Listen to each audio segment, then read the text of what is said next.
Ok, gente, vamos descobrir agora como calcular numericamente a transformada de Fourier. O nome disso é transformada discreta de Fourier, é uma versão discretizada. Vamos ver por que tem esse nome daqui a pouco, tá?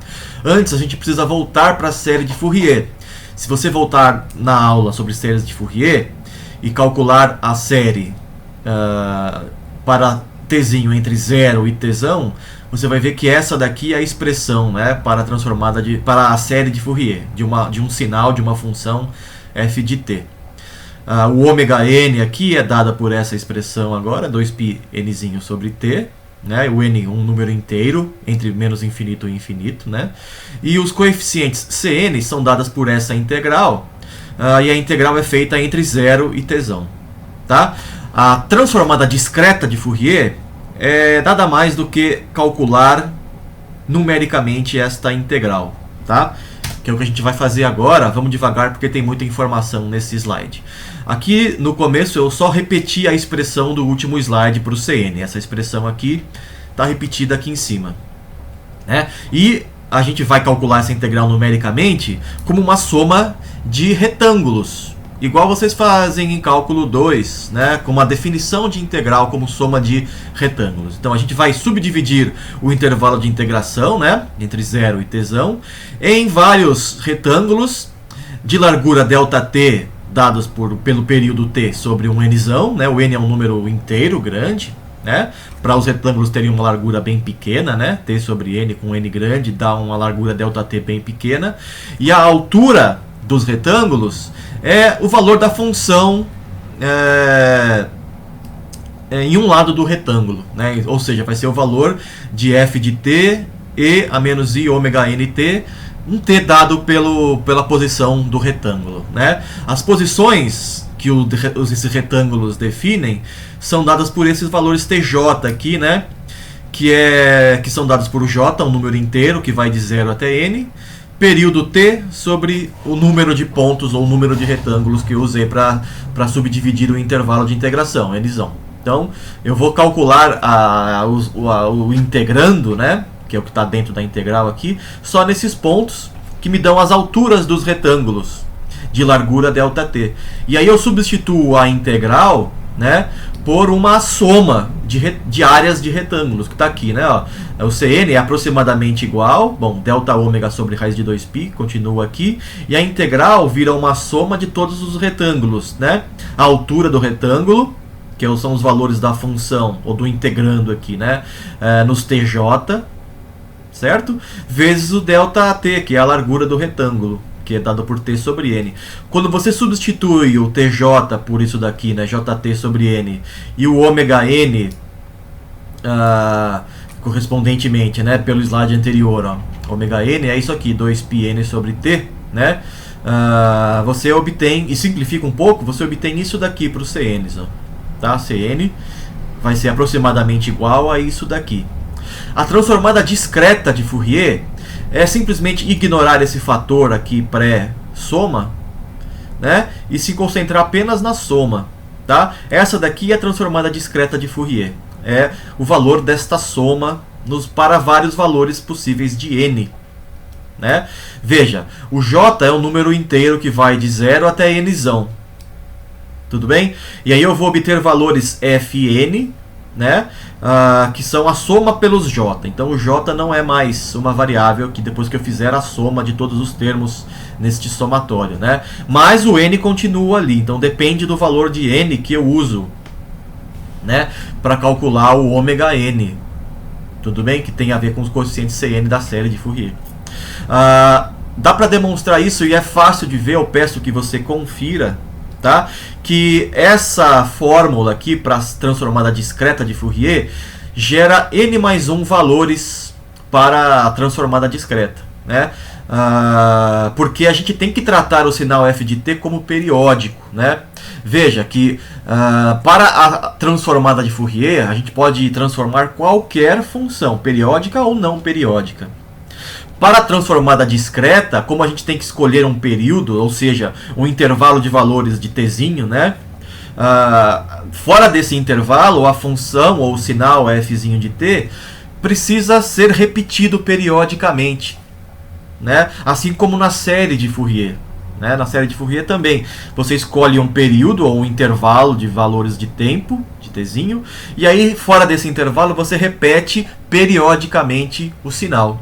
Aqui é a mesma coisa. Então, os valores da função f de t para o t fora do período entre 0 e t são repetidos periodicamente. Isso leva a gente a ter só n mais 1 valores para a transformada discreta. Assim como a gente tem só n mais 1 valores tj, né? O j pode ser qualquer valor entre 0, qualquer valor inteiro, entre 0 e n, que nos dão n mais 1, nzão mais 1 valores possíveis. E a transformada discreta vai nos dar também n mais 1, nzão mais 1 valores para a transformada discreta, né? Então, resumindo, o que a gente tem é que a nossa função original, né, poderia ser até não periódica, a gente teve que escolher um intervalo para fazer a integração numérica, né? Ou seja, escolher um t, um período tzão aqui, né? E repetir periodicamente a função ou sinal f de t fora desse intervalo, né? Então isso aqui já é um parâmetro que eu estou escolhendo, né? Que é o parâmetro t, o período. E eu tenho que escolher também um número n, que é o número de subdivisões que eu vou fazer para calcular a transformada discreta. Esse número n tem o nome de amostragem. Eu preciso fazer uma amostragem da função no período de observação t, tá? O t é o período de observação e o nzão é a amostragem que eu faço do sinal neste período, neste intervalo de tempo tzão, né? Portanto, eu não tenho mais a função real, o sinal real, né? Eu tenho só uma amostragem em um certo intervalo de observação, né? E eu vou obter para a transformada discreta apenas alguns pontos, n mais 1 pontos, né, para a transformada, né? E esses pontos vão ser calculados nas frequências ômega n, né? Ou seja, n delta ômega, nos ômega n. Tudo bem?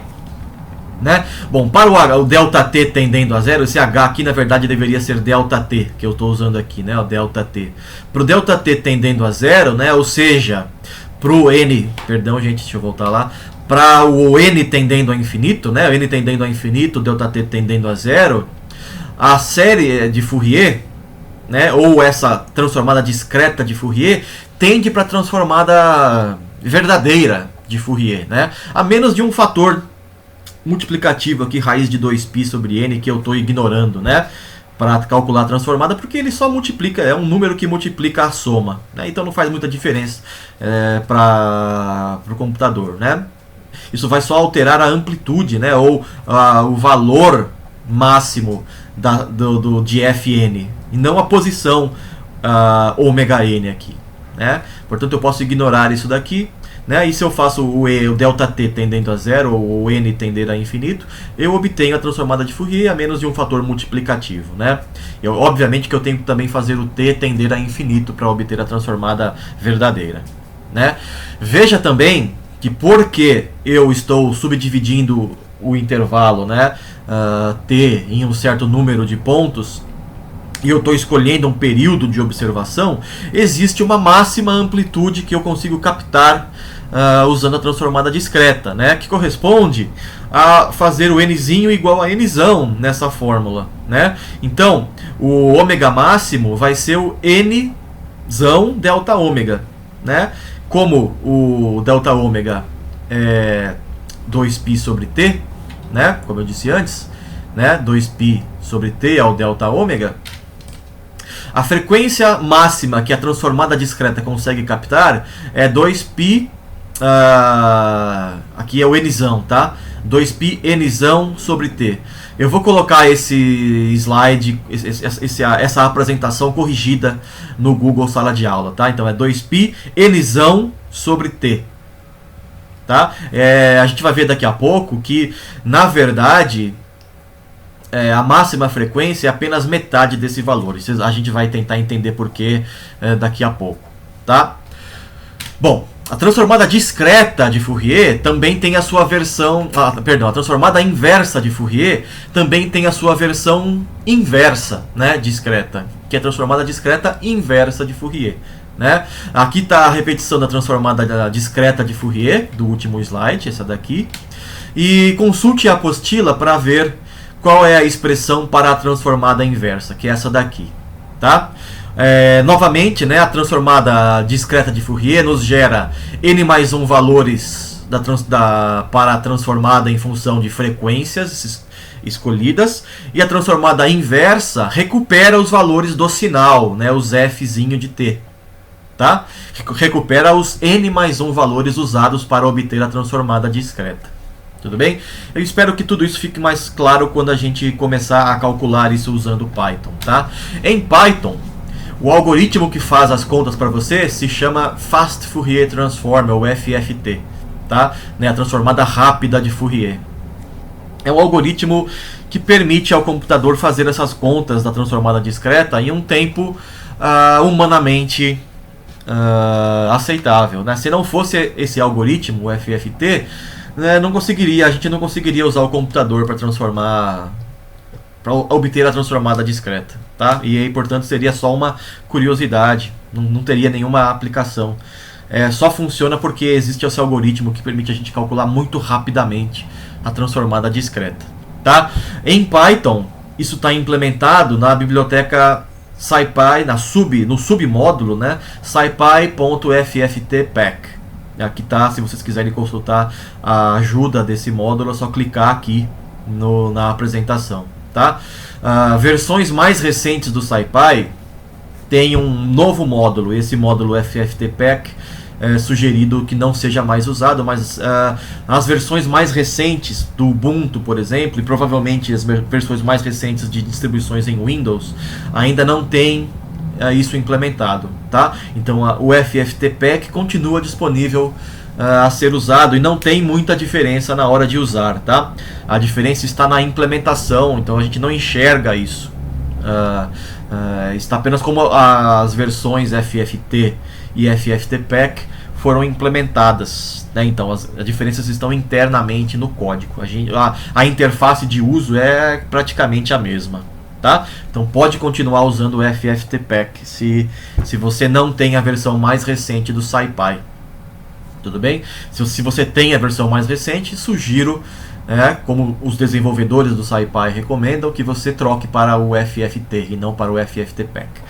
Tá? Mas isso é só apenas um detalhe. Então, na sequência, a gente vai ver a aplicação da transformada discreta usando Python, tá? E eu vou fazer isso no próximo vídeo. Tá legal, gente? Então, até daqui a pouco. Valeu!